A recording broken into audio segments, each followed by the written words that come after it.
Oppenheimer is directed by Christopher Nolan. This is a biography drama history movie.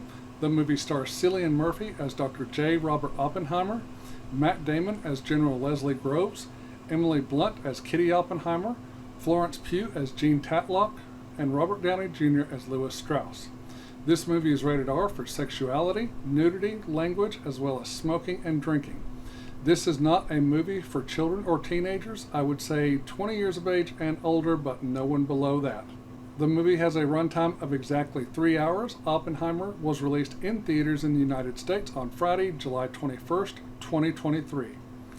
I did see this movie in theaters. This biopic is about the life of Dr. J. Robert Oppenheimer, the physicist who was responsible for the development of the atomic bomb to help end World War II. We see his life from his time at the university to the time he and the big group of people worked on developing the bomb, and all the way post-World War II, where he was embroiled in a political machine. That's the summary synopsis of the movie. Here are my negatives. My biggest negative of this movie was all the nudity and sexual scenes in this movie. I mean, that was not needed at all, and it didn't do anything to help the story along. I thought the scene with Florence Pugh and Cillian Murphy in the meeting with the other men in there, when she is sitting fully butt naked on his lap with him naked as well, and she is literally having sex with him while those other men are looking on. I mean, I thought that was totally inappropriate and uncalled for. And I am pretty sure that did not happen in real life. Those scenes should not have been shot, or when editing the movie, they should have been left on the cutting room floor. Then the other scenes of Florence Pugh and Cillian Murphy, where they were fully naked when they were sitting in a hotel room talking to each other, that was not needed either. The whole scene after the bomb testing and learning that the bombs were dropped on Hiroshima and Nagasaki, where he is being drilled by a board of agents who he has to go before in order to renew or get back his national security license. Let's just say that was just way too long and way too drawn out to me, and it was not needed in the film, and it just drags the film out longer and longer and longer. I mean, it just felt like those sequences and scenes just went on and on and on, and it just like felt like the movie would never end. I mean, all of that could have been cut out. That whole entire sequence at the end could have been just cut out of the movie, and it still would have been just as great of a movie. One thing that really bothered me was when they started showing and talking about Oppenheimer's political affiliation. He was a Democrat, a liberal. I mean, that's not really needed or not really important in this story. None of us who go to the movies care about that crap because we get enough of that in real life in the real life news media.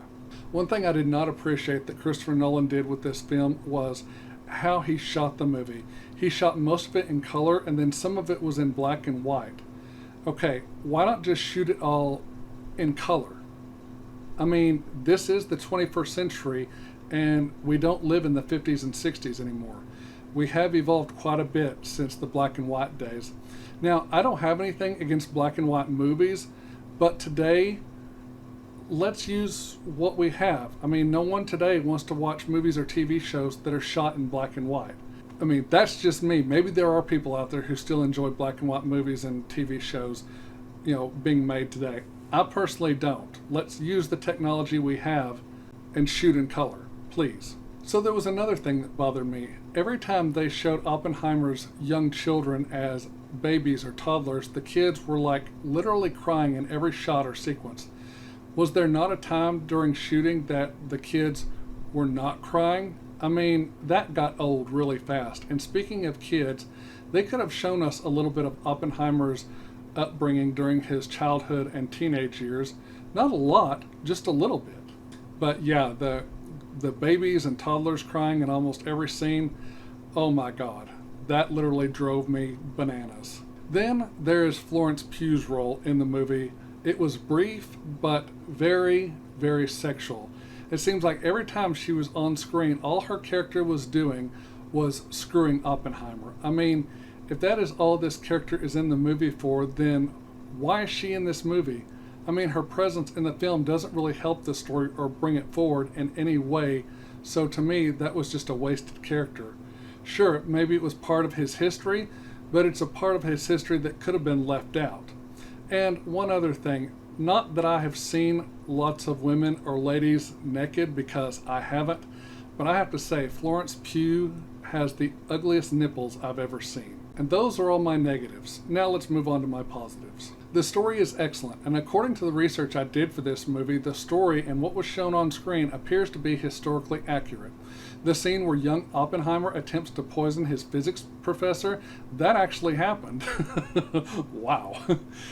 I'm sure that there are some scenes in this movie that are purely fictional, like some of the scenes that I talked about earlier in this review, but overall the story is great. It's solid, and at times it is a little bit over your head, but most of the time it's very comprehensible. Unlike some of Christopher Nolan's previous films such as Tenet, Interstellar, Dunkirk, and Inception, this movie is great. This movie is also very dialogue heavy, so you have to pay attention. This movie has a huge ensemble cast, and every actor brings their A game to their roles. Cillian Murphy, Matt Damon, Florence Pugh, Emily Blunt, Robert Downey Jr., plus all the others really shine in this movie, and they really bring these real-life people to life with great performances all around. The characters of this movie are just as great as the actors who play them. I have to say, I've seen Cillian Murphy in a lot of great roles. I always thought he gave a great performance as Dr. Jonathan Crane, Scarecrow, in the Dark Knight trilogy. However, I was wrong, and I have to say that this is probably his best performance to date. I never saw Cillian Murphy up on screen. All I saw was Dr. J. Robert Oppenheimer. He really gets into this role and this character and brings him to life in such a profound way. Matt Damon was just as great as General Leslie Groves. He really gives this character life. Not his best performance, but he was still really good in the role. I liked him much better in this movie than I did Interstellar. Robert Downey Jr. was amazing in the role of Lewis Strauss. I was afraid that all I would see up on screen was his Tony Stark Iron Man persona, but no, he never showed that, not even once. He dives into this character, and even his makeup is so good that it makes him look older than he actually is. This character was the villain of the story, and Robert Downey Jr. nailed it. He is truly one of the best actors working today. All the other characters in this movie are great as well, minus the one I talked about in my negatives. But if you really want to see good characters and character development, then this is a great movie to watch. After seeing the movie and then coming home and researching the movie, I was very surprised to find out that there is not an ounce of CGI used in this movie. Everything is done practically, for real, and it shows big time. It makes the film that much better to watch and look at, knowing that the effects are done for real and not using a computer. Even in the scenes where you think that there would be CGI effects in it, there's not. Not even the bomb test explosion scene. It's all real and it all looks fantastic. The look of the film really captures the times, and this film looks like most of Christopher Nolan's films and how he shoots them. The film uses more cooler colors than it does warm colors. It has a grayish color grading to it, and the film was shot using IMAX cameras, and it looks great up on the big screen. What's great about this movie is they did not film in a studio or soundstage or on a backlot at one of the movie studio grounds.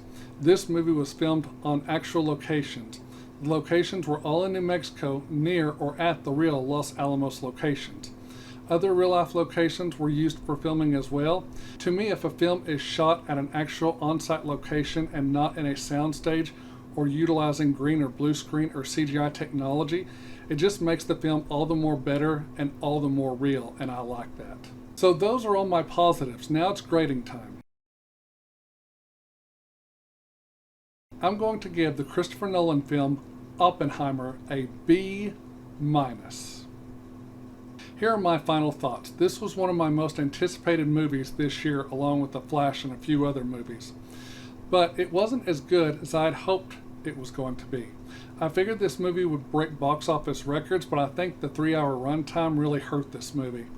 Like I said above, there was a huge section towards the end of the movie that could have been taken out, and it still would have been just as good or made the movie even better.